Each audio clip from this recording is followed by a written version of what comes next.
This is RTT with Terry the Tiger.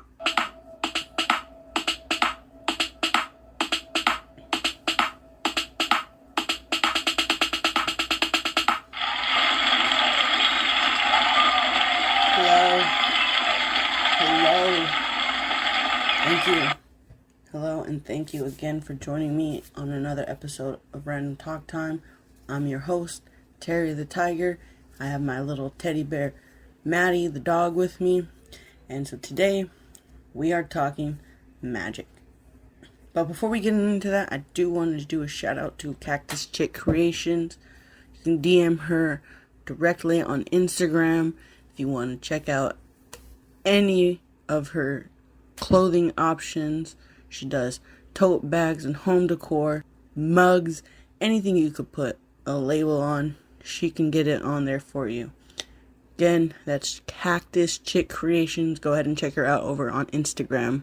Now, when I say magic, I don't mean witchcraft and wizardry, although Harry Potter is definitely something we should do because the movies definitely do not get into the book. But again, that's for another one. So, Magic the Gathering. It is a card game. Now, if you've ever played Pokemon and Yu-Gi-Oh!, it is similar to that game. However, in my opinion, and it is my opinion, it is more complex than both Yu-Gi-Oh! And Pokemon. And now, I collect Yu-Gi-Oh! Cards as a hobby. I go out as a 20-something-year-old. I go out there and I purchase Yu-Gi-Oh! Cards for their rarity. And there's nothing wrong with that. But there is a big difference between that game and this game. And using your brain in Yu-Gi-Oh! Is really not one of them. But in Magic, you do have to think a little bit more. Now, I'm not saying anything bad about Yu-Gi-Oh! I'm not trying to anyways. But it's a fun game. But Magic, it's just the little, I think it's 13 plus. And it's fair. That's a fair age to be able to comprehend everything that you have to do, because there's multiple steps inside of the steps to play the game. Now, I will get into that as this goes along. But first, how do you read a magic card? Because when you look at a magic card, they are different. They look more advanced. They look older. The characters don't look so childish as some of the Yu-Gi-Oh! Cards, like Baby Dragon and heck, even some of the Dark Magician, These just look a little more painted, more hand-drawn. I'm not saying that they are, but they just look more detailed. So when you look at the magic card, though, on the top left hand, it's going to be the name of the card. Whether it's a land card, or a creature type, it's going to have its name.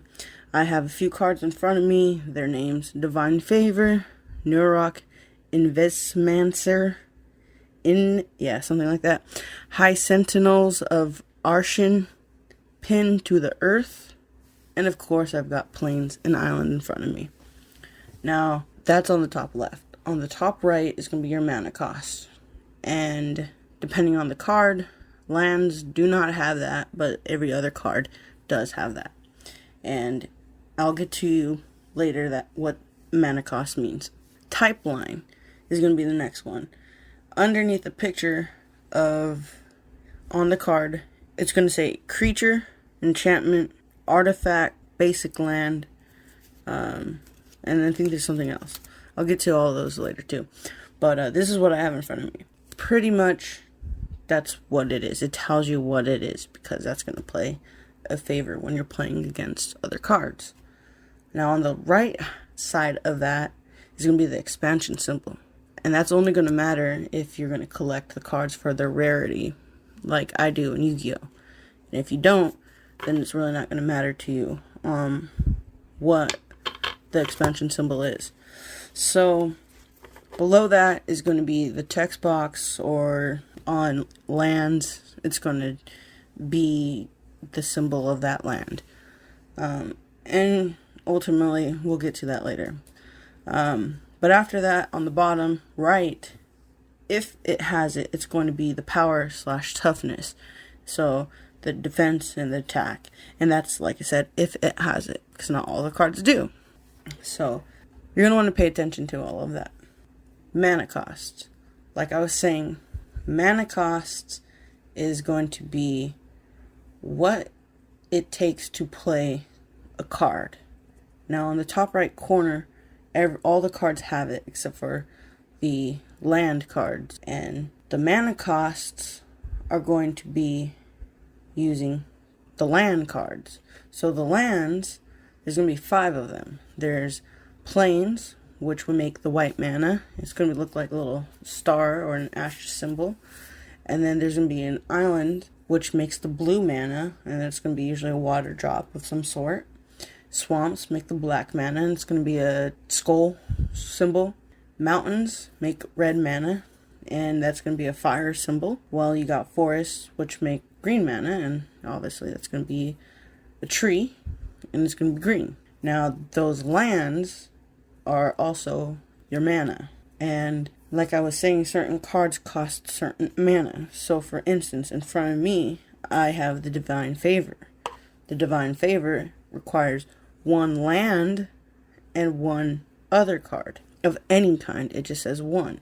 So since I have a plain, I could use that. And since I have water, I could use that. I can play this card. Now, other cards are going to require 2 water drops, and I'll have 2 water drops. Some will have a water drop and another land card of some sort, and those are going to require both of those. So depending on your card, you're going to pay attention to that type of stuff. But ultimately, that's what the mana cost means, is what lands you have and how many can you tap, so that way you can get that card onto the field and ultimately play that card. Now, I was also saying earlier that besides land cards, there's other types of cards. The cards I have in front of me are the enchantment, the creature, and, the basic lands. They also have artifacts, sorceries, and instants. Each one, you're going to want to read it because each one does different things. Now, there are some, like I said, the Divine Favor. This is an enchantment. And I have another card right here, or the one that I couldn't say the name correctly, the Nurok Invicemancer. An enchantment can go on top of a creature. That is what an enchantment is. It goes on top of another card. Now, it can't be played without another creature card. So, that's how you gotta play it. So you gotta read the cards and make sure you're putting them on the correct cards, because once you start playing tournaments and all that other stuff, playing with other people who really play it, they get, picky about that. So then you've got sorceries, which are spells that you can cast during pretty much your main phase of the turn. So certain ones have one-time effects. Some, you just got to read the cards, because the other ones can be put directly into the graveyard after use. You got to check out for that. Then you have instants, which obviously can be cast at any time, even during the opponent's turn. So those ones are good for like defenses and, things like that. And those are typically a one-time effect. So read those.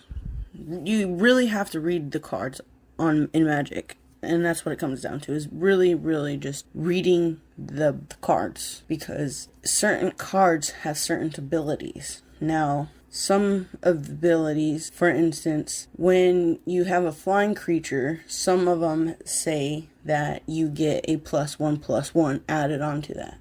Now, what that means is, like I was saying at the bottom right corner, some of the cards have a 3, or have a toughness and a power number. And if you get some type of an ability where it says that you get a +1/+1, well, now that number increases. So you got to pay attention to that. And those are tokens. Usually those are done with dice or whatever you really have lying around, as long as you can keep a tally on how many you have. Now, there are certain cards that have triggered abilities, which are obviously abilities that happen once you do something.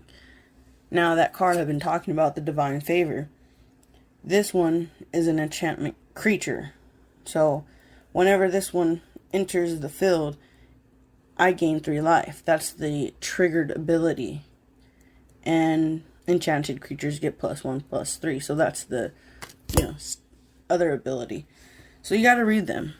Because now then, there's some that are activated abilities. Now, I have this other card over here that has both. High Sentinels of Arshan gets +1/+1 for each other creature you control with a +1/+1 counter on it. So if I throw that card down and I already have cards that have +1/+1, then it already gets that +1/+1. Now, right below that, it also has 3 and 1 land. And if I do that, if I'm able to tap that, then I can put a +1/+1 counter on any creature I choose on my side.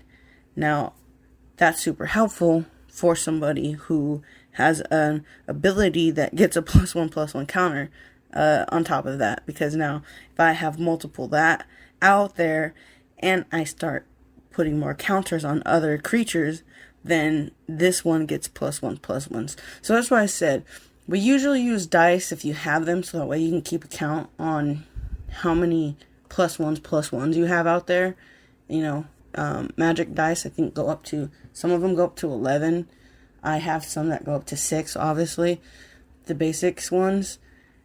But I've played with people where we've literally just done tallies and like little pieces of paper. Okay, that's 1, that's 2, that's 3, and that's how we kept count on that. So it's your preference, really. Now, I'll get to in a moment on what I mean by tapping, because I do keep saying that. Because ultimately that's one of the processes of how to play the game. Because now, this is why I'm saying it's a little bit more complicated, a little more complex than Yu-Gi-Oh! And Pokemon, is because there's 5 phases during a turn. It's the beginning phase, it is the pre-combat phase, the combat phase, the post-combat main phase, and the ending phase. Now, the beginning phase is probably the shortest one and probably the easiest one, but that also is going to clarify what I mean by tapping and untapping, because the beginning phase is going to be when you are holding your cards. So the game is laid out. You've got a library, you've got a graveyard. You have 7 cards, both of you and your opponent. You can play up to, I think, 6 people. I don't really know if there's a limit in certain places. I'm sure there are in tournament styles. The most I've ever played with, I think, was 4 or 5. Maybe myself included. I think with 5. So, pretty much, if you are playing, you gotta make sure you do the untap and tap phases, because if you don't, you're going to mess up. So you have your 7 cards. You've got your library and your graveyard. When you put a mana down, or a land of some sort down, once the game is going on, and you already have these cards down, because obviously once you have no cards down, then you're not going to do these few phases. But once you have cards down, to play a card, like I was saying, you have to have 1 land and 1 something for this card, Divine Favor, to be thrown down. So I have that. I have to tap them or turn them sideways in order to throw down the Divine Favor. Now, once I do that, during that turn, at the beginning of my next turn, we're going to untap it. That's the first thing you do, is untap your mana. You want to make sure you do that. The second part of your first step is going to be the upkeep step. And during the upkeep step, what you're going to do is, if you have any cards that say you have to a +1/+1 for every upkeep step that this card is out, then you need to make sure you put your +1/+1 down, or else you won't be able to do it at any other time. Once you do your upkeep step, and if you don't have an upkeep step, your next step after your untap step is going to be your draw step from your library. So you'll go from 7 to 8 cards, and at this point, if you have mana, you can want to throw down your mana. If you don't have mana, then you're going to want to hope that you have cards that you can throw down. Because at the end of the turn, if you have more than 7 cards, you have to dispose of 1 card or as many cards until you have 7 cards. So that's the end of the beginning phase. Next is the pre-combat main phase. And during that phase, there's certain cards that are going to have, triggered abilities or certain abilities that say during the main phase, do this or do this, put a token down, add another something. So you just got to read the cards and see what they say. Because if you don't do what the card says during that phase, during that turn, during that part or step, then you cannot do it at any other time. So after that, you've got the combat phase finally. And in the combat phase, there's 5 different steps. So in the combat stage, you got your beginning of the combat, which is going to be throwing down other cards or throwing down other mana to help attack. Again, there's certain ones that have triggered things. So if you need more, you just got to make sure you are putting that all down. But if you have nothing to throw down or you're ready to attack, then your next step is going to be to declare the attack.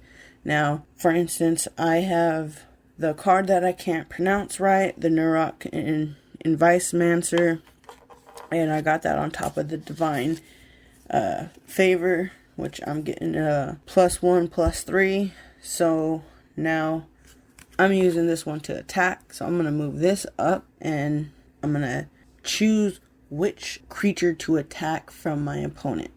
My opponent has no creatures down, then I attack my opponent's life points directly. Now, at that moment though, as I'm putting the attack, as I'm saying attack, if I have 2 cards down, then I'm going to say which cards are going to attack, and I'm going to put both of them up. So I have another card, High Sentinels of Arishan. I'm putting that one up to attack along with the other one. Now, I'm going to say this one's going to attack that one, and this is going to attack the life point. Now, if my opponent has a card that could block, then that is the time when they are able to declare a block, and they can block if they choose to do so. And if they're able to, some cards have a block trample, which is super helpful if my card doesn't have the equal, amount of combat, and then it'll block anything from the other card left over. So this one is a 3 and a 1. So if I'm attacking a card that is a 4, then there's going to be 1 left over for their defense, and their defense can be blocked the Sentinel's 3 and make the attack on the direct life points only 2 rather than 3. So you have to make sure you have mana though to block, because if you don't have enough mana to block, then you obviously can't block. So make sure you are aware of your card's abilities. Now, obviously after that, if you can't block or your opponent can't block, then obviously the next part is going to be the combat damage step. And like I said, that's 2 or 3, depending on if my opponent has 2 cards down or a card with trample, block, or nothing.